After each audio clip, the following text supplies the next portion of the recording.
ನಮಸ್ತೆ ವೀಕ್ಷಕರೇ, dear doctor ವಿಶೇಷ ಕಾರ್ಯಕ್ರಮಕ್ಕೆ ಸ್ವಾಗತ. ನಾನು ವಿನುತಾ ಪರಮೇಶ್. ವೀಕ್ಷಕರೇ, ಪ್ರತಿಯೊಬ್ಬರು ಒಂದಲ್ಲ ಒಂದು ಆರೋಗ್ಯ ಸಮಸ್ಯೆಯಿಂದ ಬಳಲ್ತಾ ಇರ್ತಾರೆ. ಅಂತಹ ಆರೋಗ್ಯ ಸಮಸ್ಯೆಯಲ್ಲಿ ಲಂಗ್ ಕ್ಯಾನ್ಸರ್ ಹಾಗೂ ಟಿಬಿ ಕೂಡ ಒಂದು. ಹಾಗಾದ್ರೆ ಈ ಲಂಗ್ ಕ್ಯಾನ್ಸರ್ ಯಾಕಾಗಿ ಬರುತ್ತೆ, ಒಂದು ವೇಳೆ ಬಂದ ಮೇಲೆ ಯಾವೆಲ್ಲ ಟ್ರೀಟ್ಮೆಂಟ್ ಅನ್ನ ತೆಗೆದುಕೊಳ್ಬೇಕಾಗತ್ತೆ, ಜೊತೆಗೆ ಪೋಸ್ಟ್ ಟಿಬಿ ಕಾಂಪ್ಲಿಕೇಶನ್ಸ್ ಏನು ಅನ್ನೋದ್ರ ಬಗ್ಗೆ ಇವತ್ತಿನ ಕಾರ್ಯಕ್ರಮದಲ್ಲಿ ನಾವು ತಿಳಿಸ್ಕೊಡ್ತಾ ಹೋಗ್ತೇವೆ. ಮೊದಲಿಗೆ ಕಾರ್ಯಕ್ರಮಕ್ಕೆ ಫೋರ್ಟಿಸ್ ಹಾಸ್ಪಿಟಲ್ನ ಕನಿಂಗ್ಹ್ಯಾಮ್ ರೋಡ್ ಬೆಂಗಳೂರಿನ ಹಾಸ್ಪಿಟಲ್ನ doctor Shashikiran NJ, senior consultant thoracic and robotic surgeon ಇದ್ದಾರೆ. ಡಾಕ್ಟರ್, ಕಾರ್ಯಕ್ರಮಕ್ಕೆ ಸ್ವಾಗತ. ನಮಸ್ತೆ ಎಲ್ಲರಿಗೂ.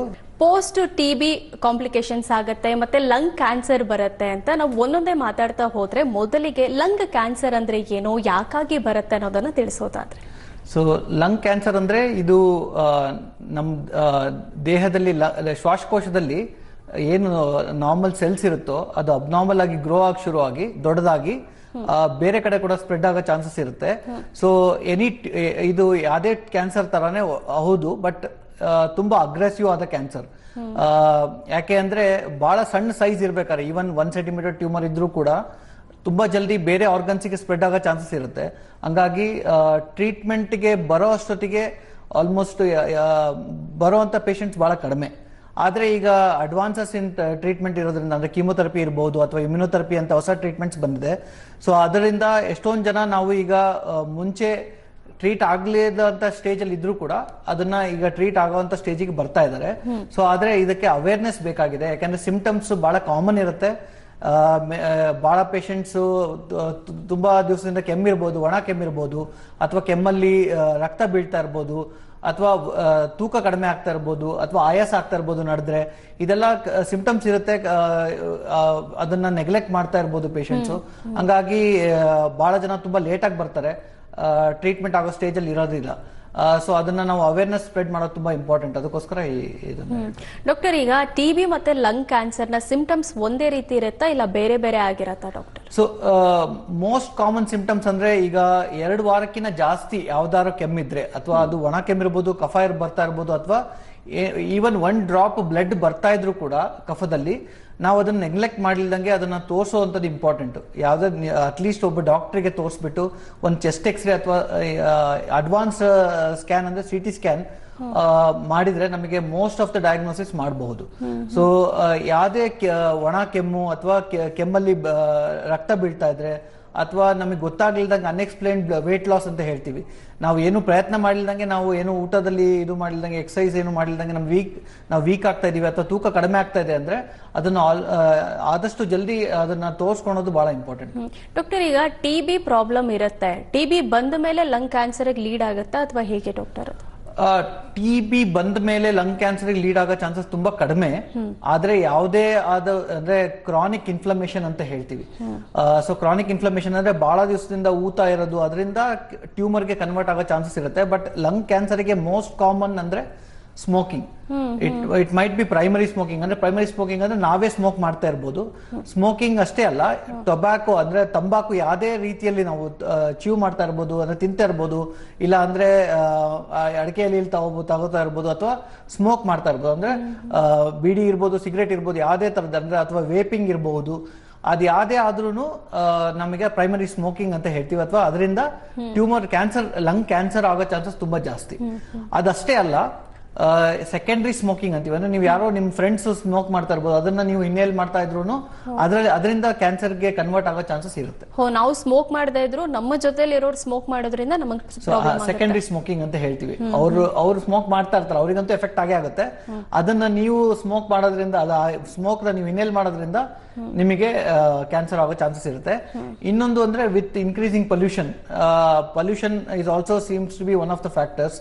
ಅದೊಂದು, ಮತ್ತೆ ಒಬೆಸಿಟಿ ಅಥವಾ ತೂಕ ತುಂಬಾ ಜಾಸ್ತಿ ಇರೋದ್ರಿಂದ ಲಂಗ್ ಕ್ಯಾನ್ಸರ್ ಆಗೋ ಚಾನ್ಸಸ್, ರಿಸ್ಕ್ ಜಾಸ್ತಿ ಆಗ್ತಾ ಇರೋದನ್ನ ನಾವು ನೋಡ್ತಾ ಇದ್ದೀವಿ.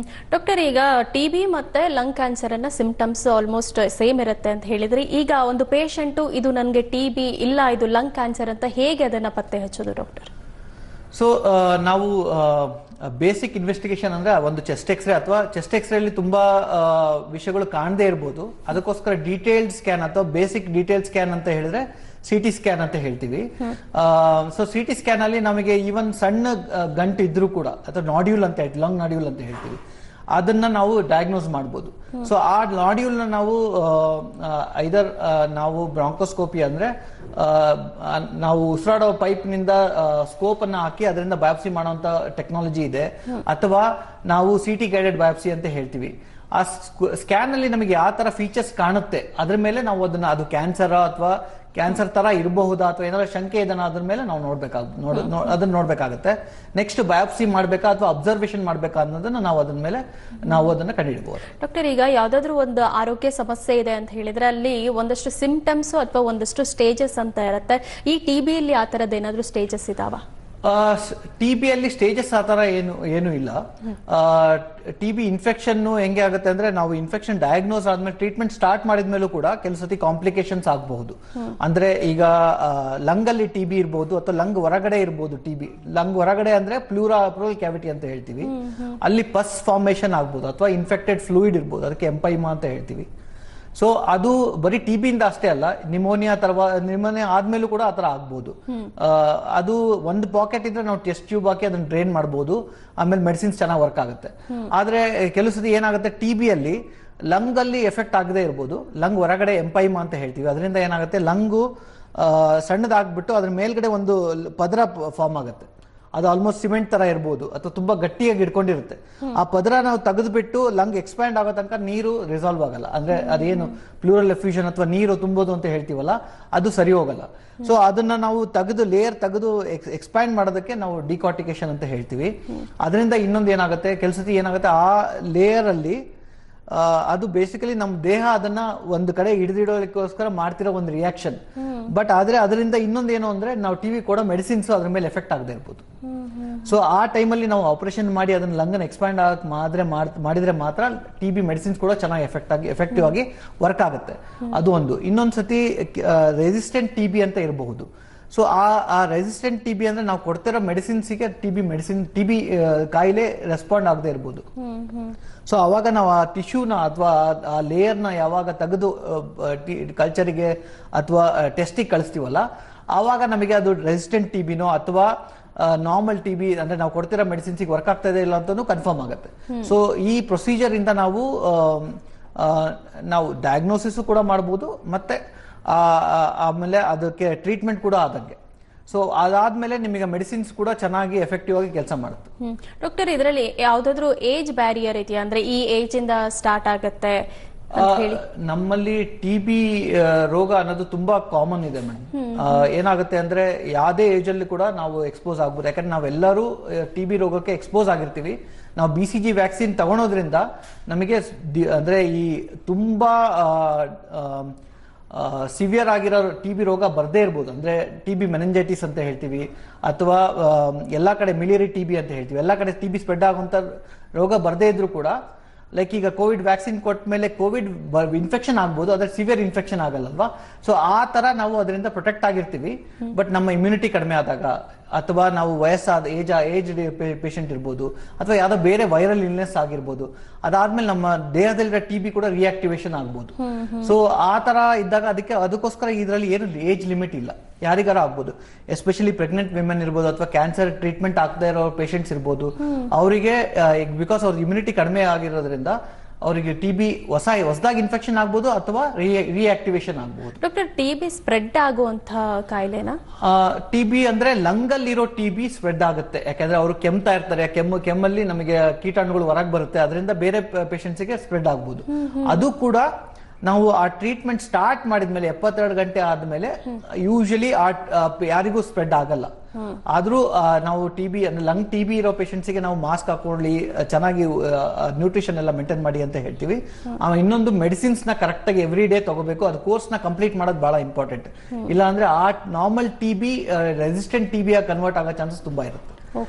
ಆಮೇಲೆ ಅದೊಂದು ಲಂಗ್ ಟಿಬಿ ಒಂದು ಬಿಟ್ಟು ಇನ್ನುಳಿದಿದ್ದು ಯೂಶಲಿ ಯಾವ ಟಿಬಿ ಕಾಯಿಲೆ ಕೂಡ ಯಾರಿಗೂ ಸ್ಪ್ರೆಡ್ ಆಗಲ್ಲ. ಯಾಕಂದ್ರೆ ಲಂಗ್ ಹೊರಗಡೆ ಟಿಬಿ ಎಂಪೈಮಾ ಅಥವಾ ಪ್ಲೂರಲ್ ಎಫ್ಯೂಷನ್ ಏನಾಗುತ್ತಲ್ಲ, ನೀರ್ ತುಂಬ್ಕೊಳುತ್ತಲ್ಲ, ಅದು ಯಾರಿಗೂ ಇನ್ಫೆಕ್ಷನ್ ಆಗಲ್ಲ.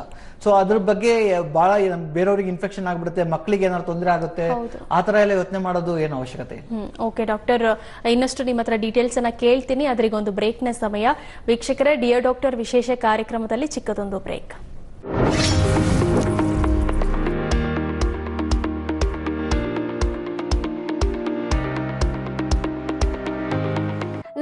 ಕನಸಿನ ಮನೆ ಖರೀದಿಸಬೇಕೆ?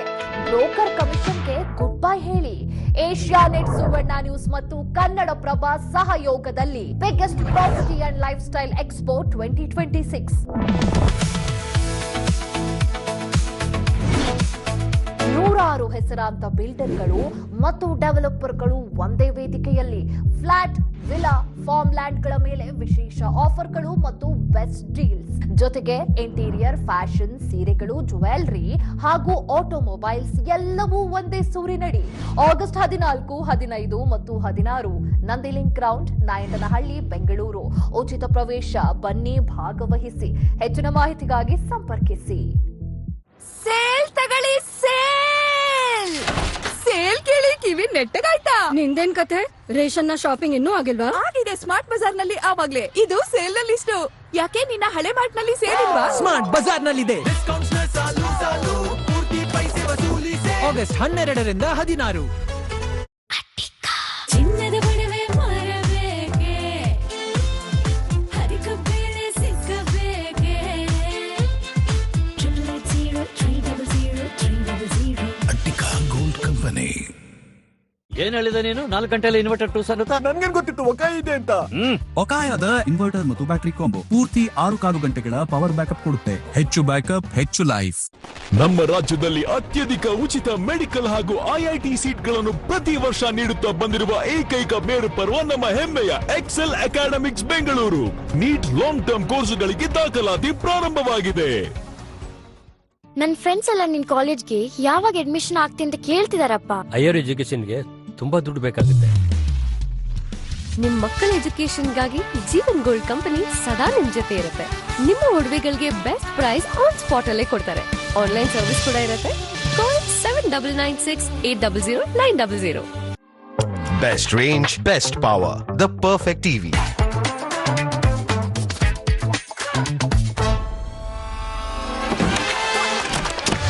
Introducing the Kia Ceros EV. Superior beyond belief. Kia, movement that inspires.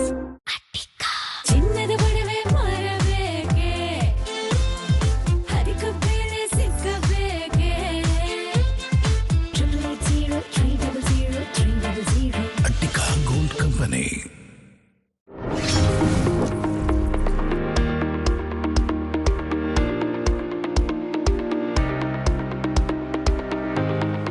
Dear doctor ವಿಶೇಷ ಕಾರ್ಯಕ್ರಮಕ್ಕೆ ಮತ್ತೊಮ್ಮೆ ಸ್ವಾಗತ. ಡಾಕ್ಟರ್, ಟಿಬಿ ಅಂದ್ರೆ ಏನು, ಅದರ ಸಿಂಪ್ಟಮ್ಸ್ ಏನು ಅಂತ ನೀವು ತಿಳಿಸ್ಕೊಟ್ರಿ. ಆದ್ರೆ ಪೋಸ್ಟ್ ಟಿಬಿ ಒಂದಷ್ಟು ಕಾಂಪ್ಲಿಕೇಶನ್ಸ್ ಆಗುತ್ತೆ. ಯಾವ ತರದ ಕಾಂಪ್ಲಿಕೇಶನ್ಸ್ ಆಗುತ್ತೆ ಅನ್ನೋದನ್ನ ತಿಳಿಸೋದಾದ್ರೆ? ಸೊ ಟಿಬಿ ಇನ್ಫೆಕ್ಷನ್ ಆದ ತಕ್ಷಣ ಎಲ್ಲರಿಗೂ ಟ್ರೀಟ್ಮೆಂಟ್ ತಗೊಂಡ ತಕ್ಷಣ ಕಂಪ್ಲೀಟ್ ಆಗಿ ಕ್ಯೂರ್ ಆಗುತ್ತೆ ಅನ್ನೋದು 95% ಕರೆಕ್ಟ್, 90 to 95% ಕರೆಕ್ಟ್. ಆದ್ರೆ 5ರಿಂದ 10% ಪೇಷಂಟ್ಸ್ ಅಲ್ಲಿ ಏನಾಗುತ್ತೆ, ಈಗ ನಾವು ಯಾವುದೇ ಗಾಯ ಆದ್ರೂ ಅಲ್ಲಿ ಮೇಲ್ಗಡೆ ಒಂದು ಸ್ಕಾರ್ ಅಂತ ಫಾರ್ಮ್ ಆಗುತ್ತೆ. ಸೊ ಅದೇ ತರ ಈಗ ಲಂಗ್ ಅಲ್ಲಿ ಟಿಬಿ ಆದಾಗ ಎಸ್ಪೆಷಲಿ ಅವಾಗ ಅಲ್ಲಿ ಒಂದು ಭಾಗ ಲಂಗ್ ಅಲ್ಲಿ ಏನಾರ ಹಾಳಾದ್ರೆ ಅಲ್ಲಿ ಕ್ಯಾವಿಟಿ ಉಳ್ಕೋಬಹುದು. ಆ ಕ್ಯಾವಿಟಿಯಲ್ಲಿ ಬೇರೆ ಇನ್ಫೆಕ್ಷನ್ಸ್ ಆಗ್ಬೋದು. ಬ್ಯಾಕ್ಟೀರಿಯಲ್ ಇನ್ಫೆಕ್ಷನ್ ಆಗಿರ್ಬೋದು, ಇಲ್ಲ ಫಂಗಲ್ ಇನ್ಫೆಕ್ಷನ್ ಆಗ್ಬೋದು. ನಾವು ಕೋವಿಡ್ ಟೈಮಲ್ಲಿ ತುಂಬಾ ಬ್ಲಾಕ್ ಫಂಗಸ್, ವೈಟ್ ಫಂಗಸ್ ಅಂತೆಲ್ಲ ಮಾತಾಡ್ತಾ ಇದ್ವಲ್ಲ, ಇದು ಮೋಸ್ಟ್ ಕಾಮನ್ಲಿ ಈ ತರ ಎಸ್ಪೆಷಲಿ ಡಯಾಬಿಟಿಕ್ ಪೇಷಂಟ್ಸ್ ಇದ್ರೆ ಅವರಿಗೆ ಈ ತರ ಕ್ಯಾವಿಟಿ ಇದ್ದಾಗ ಆ ಕ್ಯಾವಿಟಿಯಲ್ಲಿ ಬೇರೆ ಇನ್ಫೆಕ್ಷನ್ಸ್ಗಳು ಆಗಿ ಅದರಿಂದ ಅವರಿಗೆ ಅಗಲೆಲ್ಲ ಲಂಗ್ ಇನ್ಫೆಕ್ಷನ್ಸ್ ಆಗೋ ಚಾನ್ಸಸ್ ಇರುತ್ತೆ. ಅವರು ಅದರಿಂದ ಟಿಬಿ, ರೆಸಿಸ್ಟೆಂಟ್ ಟಿಬಿ ಕೂಡ, ಅಥವಾ MDR ಟಿಬಿ ಅಂತ ಹೇಳ್ತೀವಿ, ಮಲ್ಟಿ ಡ್ರಗ್ ರೆಸಿಸ್ಟೆಂಟ್ ಟಿಬಿ ಅಂತ ಹೇಳ್ತೀವಿ, ಅದು ಕೂಡ ಆಗೋ ಚಾನ್ಸಸ್ ಇರುತ್ತೆ. ಇಲ್ಲ ಅಂದ್ರೆ ಏನಾಗುತ್ತೆ ಅಂದ್ರೆ ಟಿಬಿ ಇನ್ಫೆಕ್ಷನ್ ತುಂಬಾ ಜಾಸ್ತಿ ಇದ್ದಾಗ ಒಂದು ಭಾಗ ಲಂಗ್ ಸಂಪೂರ್ಣ ಹಾಳಾಗ್ಬೋದು, ಅಥವಾ ಡಿಸ್ಟ್ರಾಯ್ಡ್ ಲಂಗ್ ಅಂತ ಹೇಳ್ತೀವಿ. ಅವರು ಹೊರಗಡೆಯಿಂದ ನಮಗೆ ಎಲ್ಲ ನಾರ್ಮಲ್ ಆಗೇ ಕಾಣಿಸ್ತಾ ಇರುತ್ತೆ, ಆದ್ರೆ ಒಳಗಡೆ ಒಂದು ಭಾಗ ಲಂಗ್ ಕಂಪ್ಲೀಟ್ಲಿ ಹಾಳಾಗಿರುತ್ತೆ. ಆ ಲಂಗ್ ಇಂದ ಅವ್ರಿಗೆ ಏನೋ ಸಿಂಪ್ಟಮ್ಸ್ ಬರ್ತಾ ಇದೆ, ಅಥವಾ ರಿಕರೆಂಟ್ ಅಂದ್ರೆ ಅವಾಗ ಇನ್ಫೆಕ್ಷನ್ ಆಗ್ತಾ ಇದ್ರೆ, ಅಥವಾ ಬ್ಲಡ್ ಬೀಳ್ತಾ ಇದ್ರೆ ಕಫದಲ್ಲಿ, ಆ ಟೈಮಲ್ಲಿ ಆ ಹಾಳಾಗಿರೋ ಲಂಗ್ ನ ತೆಗಿಯೋದು ಬಹಳ ತುಂಬಾ ಇಂಪಾರ್ಟೆಂಟ್. ಯಾಕೆಂದ್ರೆ ಆ ಲಂಗ್ ಇಂದ ನಾರ್ಮಲ್ ಲಂಗ್ ಇನ್ಫೆಕ್ಷನ್ ಆದ್ರೆ ಅವರು ಬೇರೆ ಏನೂ ಆಪ್ಷನ್ ಇರಲ್ಲ ಟ್ರೀಟ್ಮೆಂಟ್ ಮಾಡ್ಲಿಕ್ಕೆ. ಸರ್ಜರಿ ಮಾಡಿ ಕೂಡ ಅದನ್ನ ಸರಿ ಮಾಡ್ಲಿಕ್ಕೆ ಆಗಲ್ಲ. ಸೊ ಅಟ್ಲೀಸ್ಟ್ ಇನ್ನೊಂದು ಆಪೋಸಿಟ್ ಲಂಗ್ ಇನ್ಫೆಕ್ಷನ್ ಆಗೋದ್ರೊಳಗೆ ನಾವು ಏನು ಡಿಸ್ಟ್ರಾ ಆಗಿರೋ ಲಂಗ್ ನ ತೆಗೆದ್ರೆ, ಫಾರ್ ಎಕ್ಸಾಂಪಲ್ ಡಿಸ್ಟ್ರಾಯ್ಡ್ ಲಂಗ್ ಇರ್ಬೋದು, ಇಲ್ಲಾಂದ್ರೆ ಒಂದ್ ಲಂಗ್ ಅಲ್ಲಿ ರೈಟ್ ಸೈಡ್ ಅಲ್ಲಿ 3 ಭಾಗ ಇರುತ್ತೆ, ಲೋಬ್ ಅಂತ ಹೇಳ್ತೀವಿ, ಅಥವಾ ಲೆಫ್ಟ್ ಸೈಡ್ ಅಲ್ಲಿ 2 ಭಾಗ ಇರುತ್ತೆ. ಅದರಲ್ಲಿ ಯಾವ್ದಾರ ಒಂದು ಭಾಗದಲ್ಲಿ ಅಷ್ಟೇ ಹಾಳಾಗಿರೋ ಲಂಗ್ ಇದ್ರೆ ಆ ಪಾರ್ಟ್ ನಾವು ತೆಗೆದ್ರೆ ಬೇರೆ ಪಾರ್ಟ್ ಆಫ್ ದಿ ಲಂಗ್ಗೆ ಇನ್ಫೆಕ್ಷನ್ ಆಗೋ ರಿಸ್ಕ್ ಫ್ಯೂಚರ್ ಅಲ್ಲಿ ಕಡಿಮೆ ಆಗುತ್ತೆ. ಸೊ ಬರೀ ಇನ್ಫೆಕ್ಷನ್ ಆಗಿ ಸ್ಕಾರ್ ಉಳಿದ್ಬಿಟ್ಟಿದೆ ಅಂತ ನಾವು ತೆಗೆದ್ರೆ ಬೇರೆ ಪಾರ್ಟ್ ಆಫ್ ದಿ ಲಂಗ್ಗೆ ಇನ್ಫೆಕ್ಷನ್ ಆಗೋ ರಿಸ್ಕ್ ಫ್ಯೂಚರ್ ಅಲ್ಲಿ ಕಡಿಮೆ ಆಗುತ್ತೆ. ಸೊ ಬರೀ ಇನ್ಫೆಕ್ಷನ್ ಆಗಿ ಸ್ಕಾರ್ ಉಳಿದ್ಬಿಟ್ಟಿದೆ ಅಂತ ಅದನ್ನ ಬಿಡ್ಲಿಕ್ಕಾಗಲ್ಲ. So depending on patient symptoms ಏನಿದೆ ಅದ್ರ ಮೇಲೆ ನಾವು ಡಿಸೈಡ್ ಮಾಡಬೇಕಾಗುತ್ತೆ. ಡಾಕ್ಟರ್, ಈಗ ಲಂಗ್ ನೀವು ರಿಮೂವ್ ಮಾಡ್ತೀನಿ ಅಂತ ಹೇಳಿದ್ರೆ ಈ ರೀತಿ ಲಂಗ್ ತೆಗಿಯೋದ್ರಿಂದ ಸರ್ವೈವ್ ಆಗಬಹುದಾ ಅಥವಾ ರಿಪ್ಲೇಸ್ಮೆಂಟ್ ಏನಾದ್ರು ಮಾಡ್ತೀರಾ? ರಿಪ್ಲೇಸ್ಮೆಂಟ್ ಅಂತ ಏನು ಮಾಡಲ್ಲ ಮ್ಯಾಮ್. ಅಂದ್ರೆ ನಾರ್ಮಲಿ ಏನು ಮಾಡೋ ಅವಶ್ಯಕತೆ ಬರಲ್ಲ. ಬಹಳ ಅಂದ್ರೆ ತುಂಬಾ ಸಿವಿಯರ್ ಇನ್ಫೆಕ್ಷನ್ ಆಗಿ ಎರಡು ಕಡೆ ಲಂಗು ಹಾಳಾಗಿ ಅವರು ಆಕ್ಸಿಜನ್ ಮೇಲೆ ಡಿಪೆಂಡ್ ಆದಾಗ very rarely we might ought to do lung transplant ಅಂತ ಮಾಡಬೇಕಾಗುತ್ತೆ. ಬಟ್ ಅದಕ್ಕಿಂತ ಮುಂಚೆ ನಾವು ಒಂದು ಭಾಗ ಅಷ್ಟೇ ಇನ್ವಾಲ್ವ್ ಆಗಿದೆ, ಅಂದ್ರೆ ಒಂದು ಲೋಬ್ ಅಥವಾ ಇನ್ವಾಲ್ವ್ ಆಗಿದೆ ಅಥವಾ ಅದ್ರ ಲೋಬಲ್ಲಿ ಇನ್ನೂ ಸಣ್ಣ ಭಾಗ ಇರುತ್ತೆ, ಸೆಗ್ಮೆಂಟ್ ಅಂತ ಇರುತ್ತೆ. ಸೊ ಆ ಭಾಗ ಏನಾದ್ರು ಇನ್ವಾಲ್ವ್ ಆದಾಗ ನಾವು ಅದನ್ನಷ್ಟೇ ತೆಗಿಬಹುದು. ಸೊ ಇದನ್ನ ಮುಂಚೆ ಆಪರೇಷನ್ ಮಾಡಿ ದೊಡ್ಡ ಗಾಯ ಮಾಡಿ ಕಟ್ ಮಾಡಿ ಮಾಡ್ತಾ ಇದ್ವಿ. ಈಗ ಅದೇ ಸರ್ಜರಿನ ನಾವು ರೋಬೋಟ್ ಅಥವಾ ಥೊರಕೋಸ್ಕೋಪಿ ಅಂತ ಹೇಳ್ತೀವಿ, ವಿಡಿಯೋ ಅಸಿಸ್ಟೆಡ್ ಥೊರಕೋಸ್ಕೋಪಿಕ್ ಸರ್ಜರಿ ಅಂತ ಹೇಳ್ತೀವಿ. ಅರೌಂಡ್ 3 ಸೆಂಟಿಮೀಟರ್ ಕಟ್ಟಲ್ಲಿ ವಿತ್ ರಿಬ್ ನ ಸ್ಪ್ರೆಡ್ ಮಾಡದೆ ನಾವು ಆಪರೇಷನ್ ಮಾಡ್ತೀವಿ. ಅದರಿಂದ ರಿಕವರಿ ಕೂಡ ಫಾಸ್ಟ್ ಆಗುತ್ತೆ and it is quite safe surgery also. Okay doctor, keyhole surgery ಬಗ್ಗೆ ತಿಳಿಸೋದಾದ್ರೆ ಯಾವ ತರದ ಪೇಷಂಟ್ಸ್ ಗಳಿಗೆ ಇದನ್ನ ಸಜೆಸ್ಟ್ ಮಾಡಬಹುದು? ಯಾವುದೇ ಲಂಗ್ ಇನ್ಫೆಕ್ಷನ್ ಇರ್ಬೋದು, ಲಂಗ್ ಅಲ್ಲಿ ಇನ್ಫೆಕ್ಷನ್ ಆಗಿ ಲಂಗ್ ಭಾಗ ಯಾವ್ದಾರ ಹಾಳಾಗಿರ್ಬೋದು, ಅಥವಾ ನಾವು ಈಗ ಲಂಗ್ ಕ್ಯಾನ್ಸರ್ ಇರ್ಬೋದು, ಕಾರ್ಸಿನಾಯ್ಡ್ ಟ್ಯೂಮರ್ ಅಂತ ಬರುತ್ತೆ, ಅದು ಒಂದು type of tumour, but slow growing tumour. ಅದರಲ್ಲೂ ಕೂಡ ನಾವು ಲಂಗಿನ ಒಂದು ಭಾಗನ ತೆಗೆದ್ಬಿಟ್ಟು ಆ ಟ್ರೀಟ್ಮೆಂಟ್ ಮಾಡಬಹುದಾಗುತ್ತೆ. Depending on the stage lung cancer ಕೂಡ some patients we can cure them along with other therapies. ಅಂದ್ರೆ ಕೀಮೊಥೆರಪಿ ಇರ್ಬೋದು, ಇಮ್ಯುನೊಥೆರಪಿ ಕೊಡಬೇಕಾಗ್ಬೋದು, ಐದರ್ ಆಪರೇಷನ್ಕಿಂತ ಮುಂಚೆ ಕೊಡಬೇಕಾಗ್ಬೋದು ಇಲ್ಲ ಆಪರೇಷನ್ ಆದ್ಮೇಲೆ ಕೊಡಬೇಕಾಗ್ಬೋದು. ಆ ಟ್ರೀಟ್ಮೆಂಟ್ ಕಂಪ್ಲೀಟ್ ಟ್ರೀಟ್ಮೆಂಟ್ ಮಾಡಿ ಅದು depending on the stage many of the patients we can completely cure. ಪೇಷಂಟ್ಗಳು ಡಾಕ್ಟರ್ ಹತ್ರ ಬರೋದಕ್ಕೆ ಹೆದರೋ ರೀಸನ್ ಏನಂದ್ರೆ ಸರ್ಜರಿ ಮಾಡೋದಕ್ಕೆ ಹೇಳ್ಬಿಡ್ತಾರೆ, ನಾನು ಸರ್ಜರಿ ಮಾಡಿಸ್ಕೊಳ್ಳೋದಕ್ಕೆ ರೆಡಿ ಇಲ್ಲ ಅಂತ ಹೇಳಿ ಅದೊಂದು ಭಯ ಇರುತ್ತೆ. ಸೊ ಪ್ರತಿ ಪೇಷಂಟ್ಗೂ ಸರ್ಜರಿ ನೀಡಿದೆಯಾ ಇಲ್ಲ ಮೆಡಿಸಿನ್ ಅಲ್ಲೇ ನಾವು ಕ್ಯೂರ್ ಮಾಡ್ಬೋದಾ? ಸೊ ಇನಿಷಿಯಲ್ ಸ್ಟೇಜ್ ಅಲ್ಲಿ ಅಂದ್ರೆ ಫಸ್ಟ್ ಇನ್ಫೆಕ್ಷನ್ ಆದಾಗ ನಾವು ಡೈರೆಕ್ಟ್ ಸರ್ಜರಿ ಮಾಡೋ ಅವಶ್ಯಕತೆ ಬರಲ್ಲ. ಅನ್ಲೆಸ್ ನಾವೀಗ ಬ್ಲಾಕ್ ಫಂಗಸ್ ಅಥವಾ ಮ್ಯೂಕರ್ ಮೈಕೋಸಿಸ್ ಅಂತ ಹೇಳ್ತೀವಲ್ಲ, ಸೊ ಆ ಟೈಮ್ ಅಲ್ಲಿ ಮಾತ್ರ ಅದು ಪೇಷಂಟ್ ಲೈಫ್ ಉಳಿಸ್ಲಿಕ್ಕೋಸ್ಕರ ಅವಾಗ ಡೈರೆಕ್ಟ್ ಸರ್ಜರಿ ಬೇಕಾಗುತ್ತೆ. ಆದ್ರೆ ಬರೀ ಲಂಗ್ ಟಿಬಿಗೆ ನಾವು ಡೈರೆಕ್ಟ್ ಆಪರೇಷನ್ ಮಾಡೋ ಅವಶ್ಯಕತೆ ಇಲ್ಲ. ಈವನ್ ಲಂಗ್ ಹೊರಗಡೆ ನೀರ್ ತುಂಬಿಕೊಳ್ಳೋದಕ್ಕೂ ಡೈರೆಕ್ಟ್ ಆಪರೇಷನ್ ಮಾಡೋ ಅವಶ್ಯಕತೆ ಇಲ್ಲ. ನಾವು ಲಂಗ್ ಹೊರಗಡೆ ನೀರ್ ತುಂಬಿಕೊಂಡು ಅದು ಟಿಬಿ ಟ್ರೀಟ್ಮೆಂಟ್ ಸ್ಟಾರ್ಟ್ ಪ್ರೂವ್ ಆದ್ರೆ ಅದನ್ನ ಟ್ರೀಟ್ಮೆಂಟ್ ಸ್ಟಾರ್ಟ್ ಮಾಡಿ ಒಂದು 4 ವಾರದ ತನಕ ವೇಟ್ ಮಾಡಬಹುದು. ಅದು ಅದಷ್ಟಕ್ಕದೇ ಕಡಿಮೆ ಆಗಿ ಅದು ಫುಲ್ ಕಂಪ್ಲೀಟ್ ಆಗಿ ಅಬ್ಸರ್ವ್ ಆಗೋದ್ರೆ ಮತ್ತೇನು ಆಪರೇಷನ್ ಮಾಡೋದು ಬೇಕಾಗಿಲ್ಲ. ಆದ್ರೆ ಕೆಲವು ಸತಿ ಏನಾಗುತ್ತೆ ಅಂದ್ರೆ ಇದೇ ನೀರು ಮಲ್ಟಿಪಲ್ ಪಾಕೆಟ್ಸ್ ಆಗಿರುತ್ತೆ, ಅಂದ್ರೆ ಒಂದು ಸಿಂಗಲ್ ಪಾಕೆಟ್ ಇರಲ್ಲ. ಅದ್ರಲ್ಲಾದ್ರೆ ನಾವು ಒಂದು ಟ್ಯೂಬ್ ಹಾಕಿ ಅದನ್ನ ಡ್ರೈನ್ ಮಾಡಬಹುದು, ಮೆಡಿಸಿನ್ಸ್ ಚೆನ್ನಾಗಿ ಇದಾಗುತ್ತೆ. ಇಲ್ಲ ಅಂದ್ರೆ ನಮಗೆ ಟಿಬಿ ಡಯಾಗ್ನೋಸಿಸ್ ಆಗದೆ ಇರ್ಬೋದು, ಕನ್ಫರ್ಮ್ ಡಯಾಗ್ನೋಸಿಸ್ ಆಗದೆ ಇರ್ಬೋದು. ಸೊ ನಾವು ಕನ್ಫರ್ಮ್ ಡಯಾಗ್ನೋಸಿಸ್ ಆಗಿಲ್ದಂಗೆ ಡೈರೆಕ್ಟ್ ಆಗಿ ಟಿಬಿ ಟ್ರೀಟ್ಮೆಂಟ್ ಸ್ಟಾರ್ಟ್ ಮಾಡ್ಲಿಕ್ಕೆ ಆಗಲ್ಲ. ಅವಾಗ ಪ್ಲೂರಲ್ ಬಯಾಪ್ಸಿ ಅಂತ ಹೇಳ್ತೀವಿ, ಅದೇನ್ ಪದರನ ತೆಗೆದ್ಬಿಟ್ಟು ಅದನ್ನ ಬಯಾಪ್ಸಿ ಕಳಿಸ್ತೀವಲ್ಲ ಅದನ್ನ ನಾವು ಮಾಡ್ಬೇಕಾಗತ್ತೆ. ಸೊ ಆ ಟೈಮಲ್ಲಿ ನಾವು ಸರ್ಜರಿ ಸಜೆಸ್ಟ್ ಮಾಡ್ತೀವಿ. ಸೊ ಎಲ್ಲರಿಗೂ ಸ್ಟ್ರೈಟ್ ಫಾರ್ವರ್ಡ್ ಫಸ್ಟಿಗೆ ಸರ್ಜರಿ ಬೇಕಾಗಿಲ್ಲ.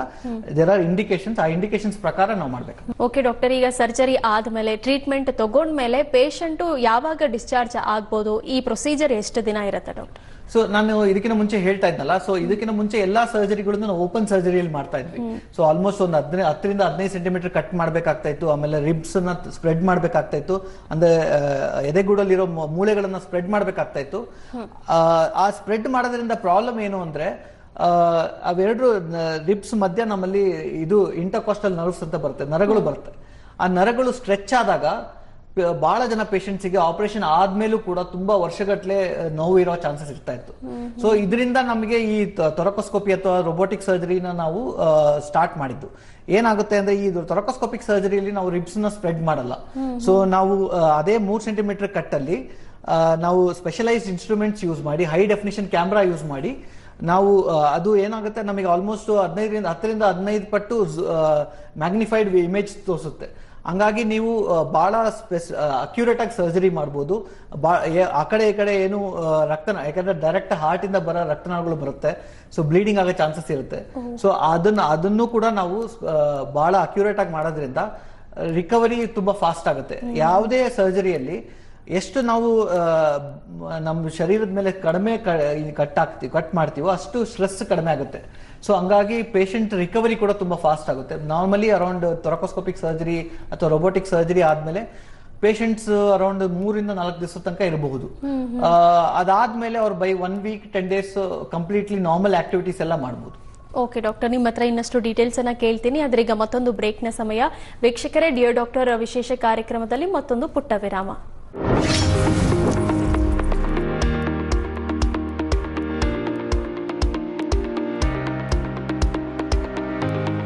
ಸರ್ಜರಿ ಆದ್ಮೇಲಿಂದ ಯಜಮಾನ್ರೆ ಹೇಗಿದ್ದಾರೆ? ಬೆಟರ್ ಆಗಿದ್ದಾರೆ. ಇನ್ನು ಎಕ್ಸ್ಪೆನ್ಸಿವ್ ಮೆಡಿಸಿನ್ಸ್ ಟೆಸ್ಟ್ ಗಳು ಬಾಕಿ ಇವೆ. ಬಂಗಾರ ಅಡವಿಡ್ತೀನಿ, ಅದೊಂದೇ ದಾರಿ. Take a deep breath. ಬಂಗಾರ ಅಡವಿಡೋದಕ್ಕಿಂತ ಮಾರೋದೇ ಉತ್ತಮ. ಹೌದಾ?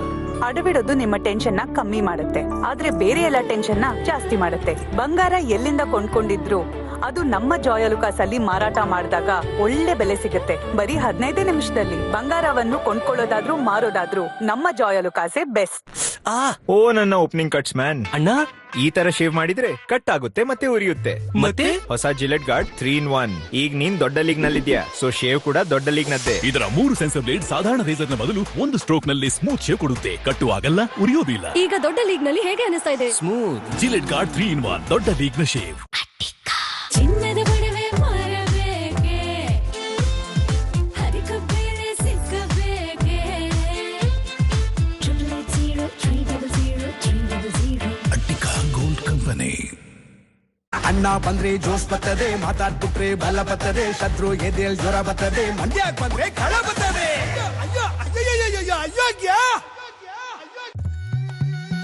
ಪೇಂಟಿಂಗ್ ಕೆಲಸ ಶುರು ಮಾಡಾಯ್ತಲ್ಲ? ಇದು Asian Paints beautiful homes painting service ಪಾ. ಸಕ್ಕ ಕ್ವಾಲಿಟಿ. ಟೈಮ್ಗೆ ಮುಗಿಸಿಲ್ಲ ಅಂದ್ರೆ 20% ಮನಿ ಬ್ಯಾಕ್ ಕೊಡ್ತೀವಿ. ನಂಬೋ ತರ ಏನಾದ್ರು ಹೇಳಪ್ಪ. ಅಣ್ಣೋರ್ ಸಿನಿಮಾ ಫಸ್ಟ್ ಡೇಗೆ ಥಿಯೇಟರ್ ಖಾಲಿ ಇರುತ್ತಾ? ನಂಬೋಕೆ ಆಗ್ತಾ ಇಲ್ಲಪ್ಪ. ಹೆಂಗೆ? ಹೇಳ್ದಂತೆ ಟೈಮಿಗೆ ಮುಗಿಸಿದ್ಯಾ? ನಿಮ್ಮ ಮನೆಯಲ್ಲಿ Asian Paints beautiful homes painting service ಲಭ್ಯವಾಗಿಸಲು ಕಾಲ್ ಮಾಡಿ 8050480504. ಹಳ್ಳಿ ಪವರ್ ರೀಲೋಡೆಡ್ ಬ್ರ್ಯಾಂಡ್ 16 ಜನ ಮಾಡರ್ನ್ ಸಿಟಿ ಹುಡುಗಿ. ತಿಂಗಳಿಗೆ ಎಷ್ಟಮ್ಮ ನಿಮ್ಮ ಖರ್ಚು? ಆಲ್ಮೋಸ್ಟ್ 1.5. ಇದ್ರ ಯಾವ್ದು ತಿಂದಿಲ್ವಾ ನೀವು? ತೂಕಂಡ್ರೆ ಭಯನ ನಿಮ್ಗೆ? ಈ ತರ ಮುದ್ದಾಗಿ ಬೆಳೆಸಿ ಹಳ್ಳಿಗೆ ಹೋದ್ರೆ ಏನು ಫಜಿತಿ. ನಮ್ಮಿಬ್ರದ್ದು ವ್ಯಾಲ್ಯೂ ಗೊತ್ತಾಗುತ್ತೆ. ಹಳ್ಳಿ ಮಂದಿ ಬೆಳಕಾಗಿದ್ದವ್ರಿಗೆ ಟಕ್ಕರ್ ಕೊಟ್ಟೆ ಕೊಡ್ತೀವಿ.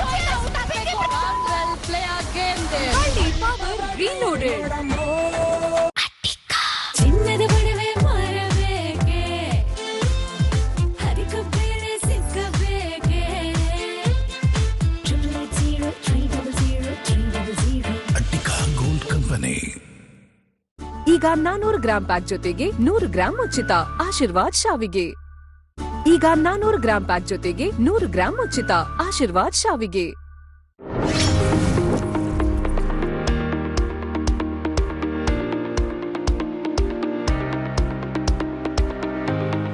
ವಿರಾಮದ ಬಳಿಕ ಡಿಯರ್ ಡಾಕ್ಟರ್ ವಿಶೇಷ ಕಾರ್ಯಕ್ರಮಕ್ಕೆ ಮತ್ತೊಮ್ಮೆ ಸ್ವಾಗತ. ಡಾಕ್ಟರ್, ನಾವು ಈ ಮುಂಚೆ ಟಿಬಿ ಬಗ್ಗೆ ಮಾತಾಡಿದ್ವಿ. ಈಗ ಲಂಗ್ ಕ್ಯಾನ್ಸರ್ ಬಗ್ಗೆ ಮಾತಾಡೋದಾದ್ರೆ, ಈಗ ಲಂಗ್ಸ್ ಅಲ್ಲಿ ಒಂದು ಗಡ್ಡೆ ಕಾಣಿಸ್ಕೊಂಡಿದ ತಕ್ಷಣ ಪೇಷಂಟ್ಗಳು ಗಾಬರಿ ಆಗ್ತಾರೆ. ಸೊ ಈ ಗಡ್ಡೆ ಯಾಕಾಗಿ ಬರುತ್ತೆ ಡಾಕ್ಟರ್? ಒಂದ್ ವೇಳೆ ಬಂದ್ರೆ ಅದನ್ನ ರಿಮೂವ್ ಮಾಡೋದು ಹೇಗೆ? ಟ್ರೀಟ್ಮೆಂಟ್ ಯಾವ ರೀತಿ ಇರುತ್ತೆ? ಸೊ ಲಂಗಲ್ಲಿ ಗಡ್ಡೆ ಅಥವಾ ನಾಡ್ಯೂಲ್ಸ್ ಅಂತ ಹೇಳ್ತೀವಿ. ಅದು ಸಿಂಗಲ್ ಒಂದಿರಬಹುದು ಅಥವಾ ಮಲ್ಟಿಪಲ್ ಇರಬಹುದು, ಅಂದ್ರೆ ಒಂದಕ್ಕಿಂತ ಜಾಸ್ತಿ ಇರಬಹುದು. ಸೊ ಆ ಲಂಗ್ ನಾಡ್ಯೂಲ್ ಯಾವ ತರ ಕಾಣ್ತಾ ಇದೆ ಸಿಟಿ ಸ್ಕ್ಯಾನ್ ಅಲ್ಲಿ, ಅದ್ರ ಮೇಲೆ ನೀವು ಅದು ಲಂಗ್ ಕ್ಯಾನ್ಸರ್ ಇರಬಹುದು ಅನ್ನೋದೊಂದು ಸಾಧ್ಯತೆ ಇದೆ. ಆದ್ರೆ ನಾವು ಬಯಾಪ್ಸಿ ಮಾಡಿ ಅದನ್ನ ಪ್ರೂವ್ ಮಾಡೋ ತನಕ ನಾವು ಅದನ್ನ ಹೇಳಲಿಕ್ಕಾಗಲ್ಲ. ಸೊ ಸಿಟಿ ಸ್ಕ್ಯಾನ್ ಮಾಡಿ ಅದರಲ್ಲಿ ನಮಗೆ ಲಂಗ್ ಕ್ಯಾನ್ಸರ್ ಸಾಧ್ಯತೆ ಇದೆ. ಪ್ಲಸ್ ಪೇಷಂಟ್ ಆದ್ರೆ ಅವರು ಸ್ಮೋಕಿಂಗ್ ಮಾಡ್ತಾ ಇದ್ರು ಅಥವಾ ಲಂಗ್ ಕ್ಯಾನ್ಸರ್ದು ಮನೆಯಲ್ಲಿ ಯಾರಿಗಾರ ಹಿಸ್ಟ್ರಿ ಇದೆ ಅಂದ್ರೆ ಮಾತ್ರ ನಾವು ಜಾಸ್ತಿ ನಾವು ಅದನ್ನ ಎವ್ಯಾಲ್ಯೂಯೇಟ್ ಮಾಡ್ಬೇಕಂದ್ರೆ ಮುಂದೆ ನಾವು ಬಯೋಪ್ಸಿ ಅಥವಾ ಅದನ್ನ ಎವ್ಯಾಲ್ಯೂಯೇಟ್ ಮಾಡ್ಬೇಕಾಗತ್ತೆ. ಸೊ ಪೆಟ್ ಸ್ಕ್ಯಾನ್ ಅಂತ ಕೂಡ ಮಾಡ್ತೀವಿ. ಅದಾದ್ಮೇಲೆ ಬಯೋಪ್ಸಿ ಮಾಡ್ತೀವಿ. ಬಯೋಪ್ಸಿ ಮಾಡ್ಲಿಕ್ಕೆ ಕೂಡ ಬಹಳ ಅಡ್ವಾನ್ಸಸ್ ಬಂದಿದೆ. ಅಂದ್ರೆ ಸಿಟಿ ಗೈಡೆಡ್ ಬಯೋಪ್ಸಿ ಅಂತ ಮಾಡ್ಬೋದು. ಅಂದ್ರೆ ಹೊರಗಡೆಯಿಂದ ಸಿಟಿ ಸ್ಕ್ಯಾನ್ ಹೆಲ್ಪ್ ಮೂಲಕ ನಾವು ಒಂದು ನೀಡಲ್ ಪಾಸ್ ಮಾಡಿ ಟಿಶ್ಯೂ ಅಂದ್ರೆ ಆ ನಾಡ್ಯೂಲ್ ಇಂದ ನಾವು ಟಿಶ್ಯೂ ತಗೊಂಡು ಕಳಿಸ್ತೀವಿ. ಇಲ್ಲ ಅಂದ್ರೆ ಅದು ತುಂಬಾ ಹೊರಗಡೆ ಇದೆ, ಪೆರಿಫರಿಯಲ್ ಇದೆ, ಅದನ್ನ ನಾವು ಬ್ರಾಂಕೋಸ್ಕೋಪಿಯಿಂದ ಬಯಾಪ್ಸಿ ಮಾಡ್ಲಿಕ್ಕಾಗಲ್ಲ, ಅಥವಾ ರಕ್ತನಾಳಗಳು ಬಹಳ ಹತ್ರ ಇದೆ ಅಂದ್ರೆ ನಾವು ಕೆಲಸದಿ ಸರ್ಜಿಕಲ್ ಬಯಾಪ್ಸಿ ಅಂತ ತೊರಕೋಸ್ಕೋಪಿಯಿಂದಾನೇ ಬಯಾಪ್ಸಿ ಮಾಡ್ಬೇಕಾಗ್ಬೋದು. ಸೊ ಆ ಬಯಾಪ್ಸಿ ಮಾಡಿದ್ಮೇಲೆ ಬಹಳ ಸತಿ ನಮಗೆ ಡಯಾಗ್ನೋಸಿಸ್ ಬರುತ್ತೆ. ಬಹಳ ಸತಿ ಏನಾಗುತ್ತೆ, ಸಿಟಿ ಸ್ಕ್ಯಾನ್ ಅಲ್ಲಿ ನಮಗೇನು ಇದು ಲಂಗ್ ಕ್ಯಾನ್ಸರ್ ತರ ಯಾವ್ದು ಸಾಧ್ಯತೆ ಇಲ್ಲ ಅಂತ ಅನ್ಸಿದ್ರೆ ಅದನ್ನ ನಾವು ಫಾಲೋ ಅಪ್ ಮಾಡ್ತೀವಿ. ಅಥವಾ ಬಹಳ ಸಣ್ಣ ನಾಡ್ಯೂಲ್ಸ್ ಇದ್ರೆ ಅಂದ್ರೆ ಲೆಸ್ ದೆನ್ 5 mm ನಾಡ್ಯೂಲ್ಸ್ ಇದ್ರೆ ನಾವು every 3 to 6 months CT scan repeat ಮಾಡಿ ಯಾವ ತರ ಪ್ರೋಗ್ರೆಸ್ ಆಗಿದೆ ನೋಡ್ಕೊಂಡು ಅದನ್ನ ನಾವು ನೆಕ್ಸ್ಟ್ ಏನ್ ಮಾಡ್ಬೇಕು ಅಂತ ಡಿಸೈಡ್ ಮಾಡ್ತೀವಿ. ಸೊ ಎಲ್ಲಾ ನಾಡ್ಯೂಲ್ಸ್ನು ಬಯಾಪ್ಸಿ ಮಾಡೋ ಅವಶ್ಯಕತೆ ಇಲ್ಲ, ಎಲ್ಲ ನಾಡ್ಯೂಲ್ಸ್ಗೂ ಸರ್ಜರಿ ಅಂತ ಅವಶ್ಯಕತೆ ಇಲ್ಲ, ಎಲ್ಲ ನಾಡ್ಯೂಲ್ಸ್ ಕ್ಯಾನ್ಸರ್ ಅಂತ ಅಲ್ಲ. So 80 to 85% nodules non cancerous ಗಂಟುಗಳಿರ್ಬೋದು, ಯಾವ್ದಾರ ಇನ್ಫೆಕ್ಷನ್ ಆಗಿ ಅದರದ್ದು ಸ್ಕಾರಿಂಗ್ ಇರಬಹುದು. ಸೊ ಅದನ್ನ ನಾವು ಬಯಾಪ್ಸಿ ಮಾಡಿ ಪ್ರೂವ್ ಮಾಡೋ ಅವಶ್ಯಕತೆ ಬಂದ್ರೆ ಮಾಡ್ಬೇಕಾಗುತ್ತೆ. ಡಾಕ್ಟರ್, ಈಗ ಕ್ಯಾನ್ಸರ್ ಬಂದ ತಕ್ಷಣ ಜೀವನಾನೇ ಮುಗಿದೋಯ್ತು, ಬದುಕೋದೇ ಕಷ್ಟ ಅಂತ ಹೇಳಿ ಅದೊಂದ್ ರೀತಿ ಭಯ ಪಟ್ಟು ಬಿಡ್ತಾರೆ. ನಿಜವಾಗ್ಲೂ ಈ ಕ್ಯಾನ್ಸರ್ ಬಂದಿದ ತಕ್ಷಣ ನಮಗೆ ಫರ್ದರ್ ಟ್ರೀಟ್ಮೆಂಟೇ ಇಲ್ಲ, ಮುಗೀತು ಅನ್ನೋ ರೀತಿ ಯೋಚನೆ ಮಾಡ್ಬೇಕಾ, ಇಲ್ಲ ಬದುಕುಳಿಯೋ ಚಾನ್ಸಸ್ ಇರುತ್ತಾ? ಎಲ್ಲಾ ಕ್ಯಾನ್ಸರ್ಗಳು ಟ್ರೀಟ್ಮೆಂಟ್ ಆಗೋದಿಲ್ಲ ಅಂತ ಅಲ್ಲ, ನಾವು ಆ ತರ ಸ್ಟೇಜ್ ಆಫ್ ಮೆಡಿಸಿನ್ ಅಲ್ಲಿ ಇಲ್ಲ. ಈಗ ತುಂಬಾ ಅಡ್ವಾನ್ಸಸ್ ಆಗಿದೆ. ಆಮೇಲೆ ಎಲ್ಲಾ ಕ್ಯಾನ್ಸರ್ಗಳು ಒಂದು ಬಂದ ತಕ್ಷಣ ಟ್ರೀಟ್ಮೆಂಟ್ ಆಗಲ್ಲ. ಎಷ್ಟೊಂದು ಕ್ಯಾನ್ಸರ್ಗಳಿಗೆ ನಾವು ಟ್ರೀಟ್ಮೆಂಟ್ ಮಾಡ್ತೀವಿ, ಸ್ಟೇಜಿಂಗ್ ಅಂತ ಇರುತ್ತೆ. ಅಂದ್ರೆ ಯಾವ ಸ್ಟೇಜ್ ಅಲ್ಲಿ ಇದೆ ಕ್ಯಾನ್ಸರ್ ಅನ್ನೋದ ಮೇಲೆ ನಾವು ಅದನ್ನ ಟ್ರೀಟ್ಮೆಂಟ್ ಸರ್ಜರಿ ಮಾಡ್ಬೇಕಾ ಅಥವಾ ಫಸ್ಟ್ ಕೀಮೊಥೆರಪಿ ಕೊಡ್ಬೇಕಾ ಅಥವಾ ಬೇರೆ ಏನಾರ ಮೆಡಿಸಿನ್ಸ್ ಕೊಡ್ಬೇಕಾ, ಟಾರ್ಗೆಟೆಡ್ ಥೆರಪೀಸ್ ಅಂತ ಇರುತ್ತೆ, ಅದನ್ನೆಲ್ಲ ಮಾಡ್ಬೇಕಾ ಅನ್ನೋದನ್ನ ನಾವು ಸ್ಟೇಜ್ ಮಾಡಿ ಅಥವಾ ಮಲ್ಟಿ ಡಿಸಿಪ್ಲಿನರಿ ಅಂತ ಟ್ಯೂಮರ್ ಬೋರ್ಡ್ ಅಂತ ಇರುತ್ತೆ. ಸೊ ನಮ್ಮ ಮೆಡಿಕಲ್ ಆಂಕಾಲಜಿಸ್ಟ್ ಇರ್ಬೋದು, ನಮ್ಮ ಪಲ್ಮನಾಲಜಿಸ್ಟ್ ಇರ್ಬೋದು, ನಾವೆಲ್ಲ ಕೂಡ್ಕೊಂಡು ಡಿಸ್ಕಸ್ ಮಾಡಿ ಈ ತರ ಕ್ಯಾನ್ಸರಿಗೆ ಅಥವಾ ಈ ತರ ಟ್ಯೂಮರ್ಗೆ ಯಾವ ತರ ಟ್ರೀಟ್ಮೆಂಟ್ ಮಾಡಬೇಕು ಅನ್ನೋದು ಇಂಪಾರ್ಟೆಂಟ್. ಸೊ ಅದನ್ನ ಮಾಡ್ಬಿಟ್ಟು ಪೇಷಂಟ್ಗೆ ಎಕ್ಸ್ಪ್ಲೇನ್ ಮಾಡಿ ನಾವು ಈ ತರ ಇರುತ್ತೆ, ಡಿಪೆಂಡಿಂಗ್ ಆನ್ ದ ಸ್ಟೇಜ್ ನಾವು ಅದು ಕ್ಯೂರ್ ಆಗ್ಬೋದಾ ಇಲ್ಲ ಅನ್ನೋದು ಇರುತ್ತೆ.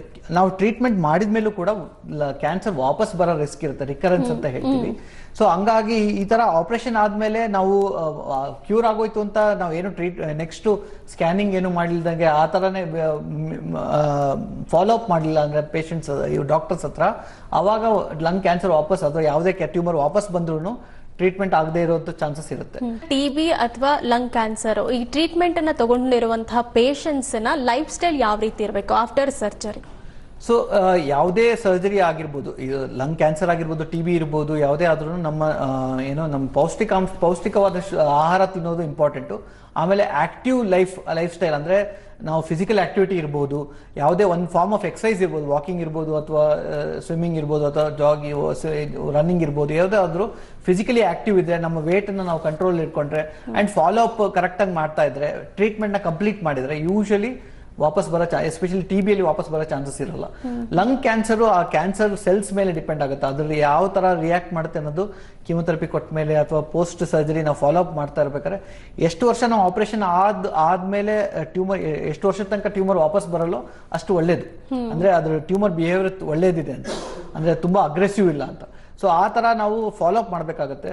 ಸೊ ಒಂದ್ಸತಿ ಆಪರೇಷನ್ ಆದ್ಮೇಲೆ ಅಡಿಕ್ವೇಟ್ ಫಾಲೋ ಅಪ್ ಅಂದ್ರೆ ಡಾಕ್ಟರ್ಸ್ ಹತ್ರ ಫಾಲೋ ಅಪ್ ಮಾಡ್ಕೊಂತ ಇರೋದು, ಏನೇ ಸಿಂಪ್ಟಮ್ಸ್ ಬಂದ್ರು ಅದನ್ನ ನೆಗ್ಲೆಕ್ಟ್ ಮಾಡಿಲ್ದಂಗೆ ವಾಪಸ್ ರಿಎವ್ಯಾಲ್ಯೂಯೇಟ್ ಮಾಡ್ಕೊಳ್ಳೋದು ತುಂಬಾ ಇಂಪಾರ್ಟೆಂಟ್. ಅಂಡ್ ಪೌಷ್ಟಿಕ ಆಹಾರ ತುಂಬಾ ಇಂಪಾರ್ಟೆಂಟ್. ಡಾಕ್ಟರ್, ಈಗ ಮತ್ತೊಂದು ಪ್ರಾಬ್ಲಮ್ ಆದ್ರೆ ಅದನ್ನ ಪ್ರಾಬ್ಲಮ್ ಅಂತ ಗೊತ್ತೇ ಇರ್ಲಿಲ್ಲ, ತುಂಬಾ ಅತಿಯಾಗಿ ಸ್ವೆಟ್ ಆಗೋದು, ಕೈಯಲ್ಲಿ ಸ್ವೆಟ್ ಆದ್ರೆ ಅದು ಕೂಡ ಒಂದು ಆರೋಗ್ಯ ಸಮಸ್ಯೆ ಅಂತ ಹೇಳ್ತಾರೆ, ಅದು ಯಾವ ರೀತಿ ಡಾಕ್ಟರ್? ಸೊ ಇದು ತುಂಬಾ ಕಾಮನ್ ಪ್ರಾಬ್ಲಮ್ ಇದೆ, ಪಾಮರ್ ಪ್ಲಾಂಟರ್ ಹೈಪರ್ಹೈಡ್ರೋಸಿಸ್ ಅಂತ ಹೇಳ್ತೀವಿ. ಅಂದ್ರೆ ಕೈಯಲ್ಲಿ, ಅಂಗೈಯಲ್ಲಿ ಮತ್ತೆ ಕಾಲಲ್ಲಿ, ಪಾದದಲ್ಲಿ ತುಂಬಾ ಜಾಸ್ತಿ ಸ್ವೆಟ್ಟಿಂಗ್, ಕೆಲವರಿಗೆ ಫೇಸ್ ಅಲ್ಲೂ ಕೂಡ ಎಕ್ಸೆಸಿವ್ ಸ್ವೆಟ್ಟಿಂಗ್ ಆಗ್ತಾ ಇರುತ್ತೆ. ಅಂದ್ರೆ ನಾರ್ಮಲ್ ನಾವು ಯಾವುದೇ ಪರಿಸ್ಥಿತಿ ನಾವು ಎದುರುಗೊಳಿಸಿದಾಗ ನಮಗೆ ಸ್ವಲ್ಪ ಸ್ವೆಟ್ಟಿಂಗ್ ಆಗೋದು ಅಂತ ಇದು ಆದಾಗ ಸಿಂಪಥೆಟಿಕ್ ಆಕ್ಟಿವಿಟಿ ಅಂತ ಇರುತ್ತೆ. ಈ ತರ ಪೇಷಂಟ್ಸ್ ಅಲ್ಲಿ ಏನಾಗುತ್ತೆ, ಅವರು ಆಂಕ್ಷಿಯಸ್ ಇರ್ಬೋದು ಅಥವಾ ಅವರಲ್ಲಿ ಯಾವ ಕಾರಣಕ್ಕೆ ಇದಾಗುತ್ತೆ ಅಂತ ಗೊತ್ತಿಲ್ಲ, ಬಟ್ ಎಕ್ಸೆಸಿವ್ ಸ್ವೆಟ್ಟಿಂಗ್ ಆಗುತ್ತೆ. ಅಂದ್ರೆ ಅವ್ರ ಸಿಂಪಥೆಟಿಕ್ ಆಕ್ಟಿವಿಟಿ ಅನ್ನೋದು ತುಂಬಾ ಜಾಸ್ತಿ ಆಗಿರುತ್ತೆ. ಅವರಿಗೆ ಅದರಿಂದ ಏನಾಗುತ್ತೆ, ಅವ್ರು ಈವನ್ ಯಾರಿಗಾರ ಒಬ್ಬರಿಗೆ ಹ್ಯಾಂಡ್ ಶೇಕ್ ಕೊಡೋದಾಗ್ಲಿ ಅಥವಾ ಎಕ್ಸಾಮ್ ಬರೆಯೋಕೆ ಪೇಪರ್ ಎಲ್ಲ ಹಸಿ ಆಗ್ತಾ ಇರೋದು, ಅವರು ನಾರ್ಮಲ್ ಯಾರು ಫ್ರೆಂಡ್ಸ್ ಜೊತೆಗೆ ಮೀಟ್ ಆಗ್ಲಿಕ್ಕೂ ಕೂಡ ಯೋಚನೆ ಮಾಡುವಂತ ಪರಿಸ್ಥಿತಿ ಆಗುತ್ತೆ. ಸೊ ಇದು ತುಂಬಾ ಕಾಮನ್ ಪ್ರಾಬ್ಲಮ್ ಇದೆ, ಆದ್ರೆ ಬಹಳ ಜನಕ್ಕೆ ಅವೇರ್ನೆಸ್ ಇಲ್ಲ. ಇದು ಪಾಮರ್ ಪ್ಲಾಂಟರ್ ಹೈಪರ್ಹೈಡ್ರೋಸಿಸ್ ಅಂತ ಹೇಳ್ತೀವಿ. ಇದಕ್ಕೆ ನಾವು ಥೊರಾಕೋಸ್ಕೋಪಿಯಿಂದ ಪರ್ಮನೆಂಟ್ ಕ್ಯೂರ್ ಮಾಡಬಹುದು. ಅಂದ್ರೆ ನಾವು ಇದೇ ಕೀ ಹೋಲ್ ಸರ್ಜರಿ ಅಂದ್ರೆ 2 5 mm ಅಂದ್ರೆ ಅರ್ಧ ಸೆಂಟಿಮೀಟರ್ ಕಟ್ಟಲ್ಲಿ ಥೊರಾಸಿಕ್ ಸಿಂಪಥೆಟಿಕ್ ಚೈನ್ ಅಂತ ಎದೆಗೂಡಲ್ಲಿ ಇರುತ್ತೆ. ಸೊ ಅದನ್ನ ನಾವು 3ನೇ ಅಥವಾ 4ನೇ ರಿಬ್ ಲೆವೆಲ್ ಅಲ್ಲಿ ನಾವು ಅದನ್ನ ಕ್ಲಿಪ್ ಮಾಡ್ತೀವಿ. ಅದನ್ನ ನಾವು ಮಾರ್ನಿಂಗ್ ಅಡ್ಮಿಟ್ ಮಾಡಿ ಈವ್ನಿಂಗ್ ಡಿಸ್ಚಾರ್ಜ್ ಮಾಡುವಂತ ಸರ್ಜರಿ. Thank you doctor. ಇವತ್ತಿನ ಈ ಡಿಯರ್ ಡಾಕ್ಟರ್ ಕಾರ್ಯಕ್ರಮದಲ್ಲಿ TB ಅಂದ್ರೆ ಏನು, ಲಂಗ್ ಕ್ಯಾನ್ಸರ್ ಅಂದ್ರೆ ಏನು, ಮತ್ತೆ ಅದಕ್ಕೆ ಟ್ರೀಟ್ಮೆಂಟ್ ಯಾವ ರೀತಿ ಇರುತ್ತೆ ಅನ್ನೋದನ್ನ ಪ್ರತಿಯೊಂದು ತಿಳಿಸ್ಕೊಟ್ರಿ. ಇಷ್ಟೊತ್ತು ನಮ್ಮ ಕಾರ್ಯಕ್ರಮದಲ್ಲಿ ಭಾಗಿಯಾಗಿದ್ದಕ್ಕೆ ಧನ್ಯವಾದ. Thank you very much. ಧನ್ಯವಾದಗಳು. ವೀಕ್ಷಕರೇ, ಇದಾಗಿತ್ತು ಇವತ್ತಿನ ಡಿಯರ್ ಡಾಕ್ಟರ್ ವಿಶೇಷ. ನೇರ ದಿಟ್ಟ ನಿರಂತರ ಸುದ್ದಿಗಾಗಿ ನೋಡ್ತಾ ಇರಿ ಏಷ್ಯಾನೆಟ್ ಸುವರ್ಣ ನ್ಯೂಸ್. ನಮಸ್ಕಾರ.